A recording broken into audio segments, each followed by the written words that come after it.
Andhra Pradesh tourism శాఖ ఈరోజు విజయవాడలో స్టేక్ హోల్డర్స్ ఎంగేజ్మెంట్ సమావేశం జరిగింది.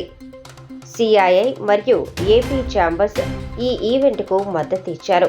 హోటల్స్, అడ్వెంచర్ టూర్ ఆపరేటర్లు, టూర్స్ అండ్ ట్రావెల్స్, ఈ ఈవెంట్ మేనేజ్మెంట్ కంపెనీల్లో ఇన్వెస్టర్లు ఈ సమ్మిట్లో పాల్గొన్నారు. ఈ సమావేశానికి పర్యాటక శాఖ మంత్రి కందుల దుర్గేష్ అధ్యక్షత వహించారు. టూరిజం పరిశ్రమకు ప్రత్యేక హోదా కల్పించడం పట్ల అందరూ ప్రశంసించారు. ఆంధ్రప్రదేశ్కు పర్యాటక రంగంలో మరిన్ని పెట్టుబడులు తీసుకురావడంతో పాటు యువతకు ఉపాధి కల్పిస్తున్నందున ప్రభుత్వానికి, అధికారులకు పర్యాటక పరిశ్రమ తరఫున డాక్టర్ తరుణ్ కాకాని కృతజ్ఞతలు తెలిపారు.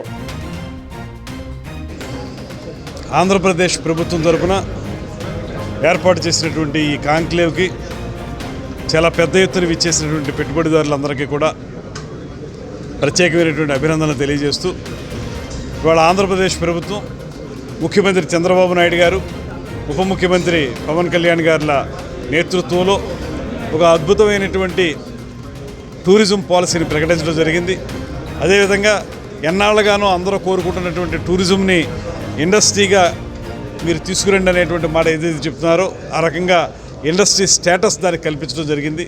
ఈ రెండు అంశాలు, దాంతోపాటు ఆంధ్రప్రదేశ్ ప్రభుత్వం యొక్క ఆలోచన విధానాన్ని ఇన్వెస్టర్స్ అందరికీ తెలియజెప్పి వారు ప్రభుత్వం కలిసి భాగస్వామ్యంతో పర్యాటక రంగాన్ని ఏ రకంగా ముందుకు తీసుకెళ్లాలనే ఆలోచనతో ఈ సమావేశం ఏర్పాటు చేసుకోవడం జరిగింది.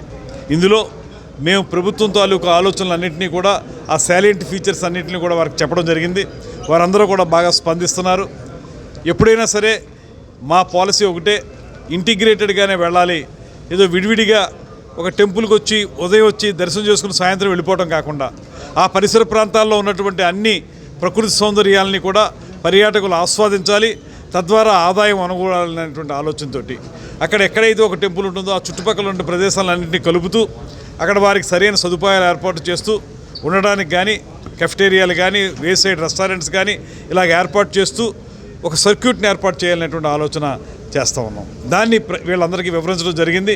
వారందరూ కూడా ముందుకు వస్తూ ఉన్నారు. మధ్యాహ్నం తర్వాత జరిగేటువంటి కార్యక్రమంలో ఎవరెవరు ఏ రకంగా స్పందిస్తున్నారో మాకు పూర్తి సమాచారం వస్తుంది. దాన్ని ఒక్కొక్కటిగా మేము ప్రభుత్వంలో ఆలోచించి వారందరికీ కూడా ప్రభుత్వపరమైనటువంటి సహకారాన్ని అందించడానికి మేము సిద్ధంగా ఉన్నాం. ఆంధ్రప్రదేశ్ ప్రభుత్వం వారు టూరిజం శాఖలో 2024-2029 సంబంధించి ఈ 5 సంవత్సరాలకు గాను టూరిజం పాలసీని రిలీజ్ చేయడం జరిగింది.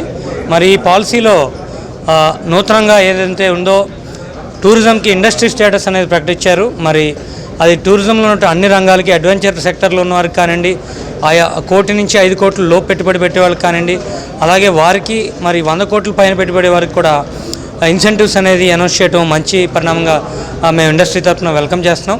అలాగే ఆంధ్రప్రదేశ్ అడ్వెంచర్ అసోసియేషన్ తరఫున కూడా మేము ఎన్నాళ్ళుగానో కోరుతున్నటువంటి అంశాలు ఈరోజు పాలసీలో చేర్చడం అనేది చాలా మంచి విషయం. దానికి గవర్నమెంట్ వారికి, ముఖ్యంగా టూరిజం మినిస్టర్ అయినటువంటి శ్రీ కందుల దుర్గేష్ గారికి, అలాగే చైర్మన్ శ్రీ నోక్సాన్ బాలాజీ గారికి, ప్రిన్సిపల్ సెక్రటరీ శ్రీ వినయ్ చంద్ గారికి, అలాగే ఎండి ఆమ్రపాళి మేడం గారికి, ఈడీ పద్మావతి గారికి, అలాగే పనిచేసినటువంటి ఇతర ఆఫీసర్సు, అలాగే గవర్నమెంట్ శాఖ, మరి ముఖ్యంగా ముఖ్యమంత్రి శ్రీ నారా చంద్రబాబు నాయుడు గారు, ఉప ముఖ్యమంత్రి శ్రీ పవన్ కళ్యాణ్ గారు, వీరందరూ కూడా టూరిజం మీద ప్రత్యేకమైనటువంటి శ్రద్ధ వహిస్తున్నారు.